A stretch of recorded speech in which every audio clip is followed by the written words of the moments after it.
करते हैं, कलम की धार से बात करते हैं, कलम की धार से। आदरणीय अध्यक्ष महोदय, सभा में उपस्थित जितने भी विद्वानजन और साहित्यकार लोग मौजूद हैं, मैं उन सभी का तहे दिल से और चूँकि मैं कोबरा के इस पवित्र और पावन धरती पर इस कवि सम्मेलन में पहली बार आया हूँ, तो मैं आज आप लोगों के सामने सबसे पहले अपनी कुछ चंद लाइनों के साथ आप लोगों के सामने प्रस्तुत करना चाहता हूँ जो मैंने लिखा है।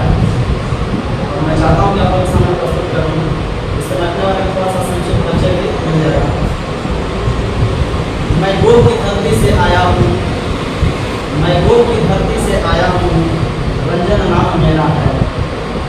मैं गोल की धरती से आया हूँ, रंजन नाम मेरा है। बैठे महफिल में लोगों को उससे प्रणाम। वाह, क्या बात है। मैं गोल की धरती से आया हूँ, रंजन नाम मेरा है। बैठे महफिल में लोगों को दिल से प्रणाम मेरा है। और आगे मैं कहना चाहता हूँ, मैं अकेला आया हूँ जग में, मैं अकेला आया हूँ जग में, अकेला ही जाऊँगा। अच्छे किए हुए कर्मों को, अच्छे किए हुए कर्मों को साथ जरूर ले जाऊँगा। अच्छे किए हुए कर्मों को साथ जरूर ले जाऊँगा। इस दुनिया में अपनी मैं, इस दुनिया में अपनी मैं एक नई पहचान बनाऊँगा, एक नई पहचान बनाऊँगा। सच्चाई और ईमानदारी के रास्तों पर, सच्चाई और ईमानदारी के रास्तों पर चलना हमेशा मेरा स्वाभिमान है। सच्चाई और ईमानदारी के रास्तों पर चलना हमेशा मेरा स्वाभिमान है। बच्चों को दिल से पढ़ाना मेरा काम है। और मैं आगे कहना चाहता हूँ, दुआ है आप सभी देंगे, दुआ है आप सभी देंगे मुझे अपना प्यार भरा आशीर्वाद। दुआ है आप सभी देंगे मुझे अपना प्यार भरा आशीर्वाद। मैं बुलंदियों को छू लूँगा, मैं बुलंदियों को छू लूँगा। यही सब पैगाम मेरा है, यही सब पैगाम। ये मैंने सोचा कि लक्ष्मी मीटिंग का डेट रखा गया, हम लोग बात की हम लोग चले हैं ज़्यादा बात सोचा कि चलो रात में कुछ लिखते हैं ताकि संक्षिप्त परिचय कि मैं पहली बार यहाँ इस सम्मेलन में आया हूँ। पिछला सम्मेलन देहरा में था, दो दिन कंफर्म समय की वजह से हम नहीं आ पाए, लेकिन आए तो हमने कुछ रचित कविता लिख दिया और सामने बारे में। और देखिए, जहाँ तक जो अगला मीटिंग का डेट हम लोग रखना चाहते हैं और बोलते हैं कि नई शिक्षा नीति पर हम बात करना चाहते हैं, तो नई शिक्षा नीति पर तो फिर बात जब से इम्प्लीमेंट हो जाएगा उससे पहले से होनी चाहिए। और अच्छा ही रहेगा कि बहुत लोग अगर उसमें अपना बात रखेंगे तो बन ही रहेगा। मैं जहाँ तक सोच रखता हूँ कि चूँकि नंबर 25 के एक शिक्षक हैं, प्राइमरी स्कूल में पढ़ाते हैं, और वहाँ पर जिस इलाके में हम पढ़ाते हैं वहाँ के बच्चे अनुसूचित जाति और जनजाति क्षेत्र से बिलोंग करते हैं। और बच्चे तो खैर उनका उतना कुछ समझने के साथ अभिभावकों को मैं देखता हूँ उन लोग कुछ जागरूकता नहीं हुई। हम 2013 से वहाँ पर कार्य कर रहे हैं और हम कोशिश करते हैं, चूँकि हम अकेला शिक्षक वहाँ है, एक हमारे आचार्य मैडम जी हैं, अकेला शिक्षक होने के साथ साथ हम अभिभावकों को वहाँ बहुत जागरूक करने का प्रयास करते हैं, लेकिन फिर भी अभिभावक को वहाँ जागरूक नहीं हो पाते। उनको जागरूक करने के लिए, उनको दिखाने के लिए मैं तरह तरह की, जैसा सर आप बोले थे कि बच्चों के पीछे बच्चा बन करके मित्र बन करके काम करना पड़ता है, सब प्रयास हम करने का प्रयास करते ही हैं।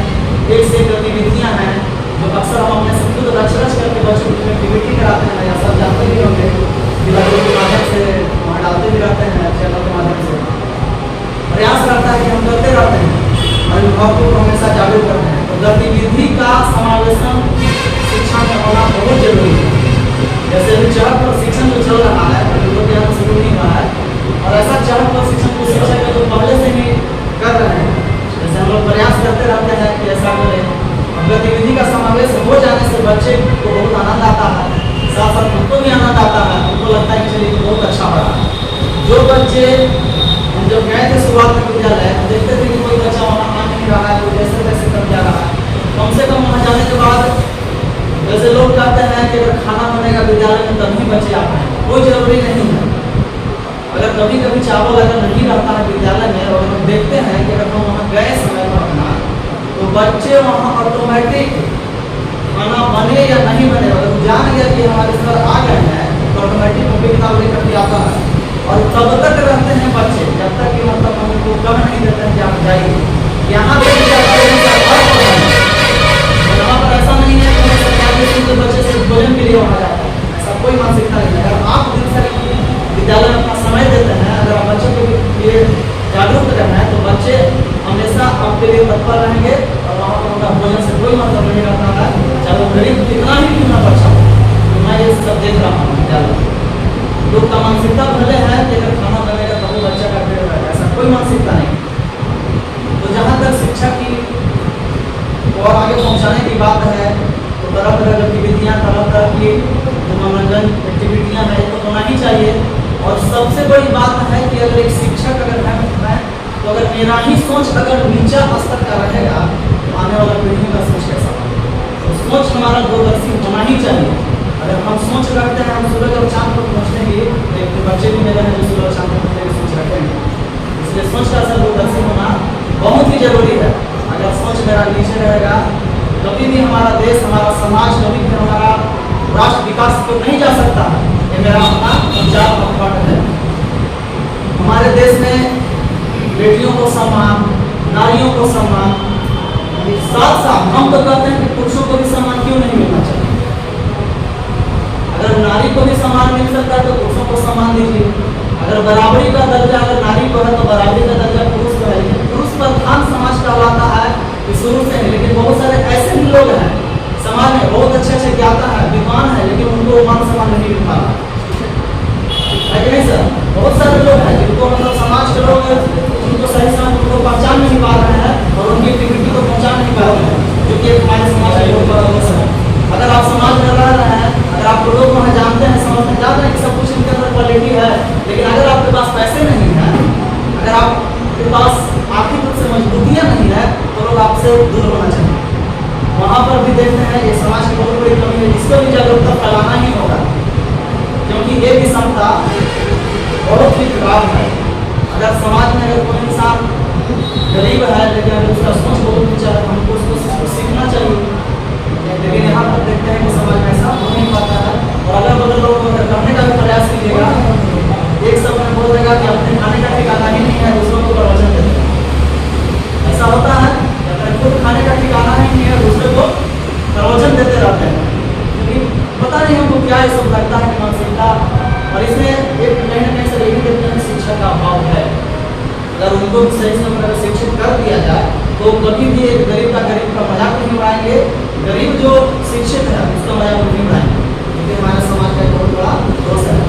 और जहाँ तक हम सोच रखते हैं कि हमारे औरंगाबाद जिला की जहाँ तक बात है तो सर 2 एरिया से हम लोग अभी चालू आए हैं और बहुत सारे लोग वहाँ पर भी हैं। एक से एक विद्वान आदमी हैं जिनके अंदर कुछ लिखने पढ़ने की क्षमता है, अपना कला को प्रस्तुत करने की क्वालिटी है। जैसे श्यामदेव सत्यसाराम लोग जानते ही होंगे। श्यामदेव राम ऐसे विद्वान शिक्षक हैं, उनको भी कभी जरूर थोड़ा सा लेकर के आएंगे हम। इतने विद्वान आदमी हैं कि वैसे हमारे एरिया में मौजूद हैं, लेकिन उनको लोग को जान नहीं रहा। जहाँ उनको सम्मान मिलना चाहिए वहाँ पर सम्मान मिल नहीं पाता। लेकिन हम लोग जब प्रयास करेंगे तो वैसे वैसे लोग रुक करके यहाँ आएंगे और एक न एक दिन, जैसा कि नाम ही है प्रगतिशील, तो प्रगति के रास्ता पर तो शुरू से चलने का प्रयास कर रहे हैं और बाकी प्रगतिशील पहुँचने में थोड़ा वक्त तो लगेगा ही, लेकिन एक न एक दिन ऐसा होगा कि बस आप लोग का प्यार, आशीर्वाद, सहयोग मिलेगा। तो हम लोग जैसे युवा साथी अगर हैं, सुजीत हैं, हम लोग आप लोग हैं सर, जरूर एक न एक दिन बुलंदियों को छुएंगे। और बाकी सर अगला सम्मेलन जब भी होगा तो कुछ और कविताएं प्रस्तुत करने का प्रयास हम करेंगे। बस आप लोग बस यही कहेंगे कि साथ अगर आप लोग का हो तो जरूर पहुँचेंगे। और एक लाइन और याद आ गया कि लोग कहते हैं कि कुछ लोग तो बात करते हैं, कुछ लोग बंदूक से बात करते हैं, कुछ लोग तलवार से बात करते हैं। हम सब तो सच्चा सिपाही हैं सर, और अभी शिक्षा का सच्चा सिपाही है। हम जब भी बात करते हैं कलम की धाक से बात करते हैं, कलम की धाक से। जय हिंद सर। इसी के साथ मैं अपनी वाणी को विराम करता हूँ।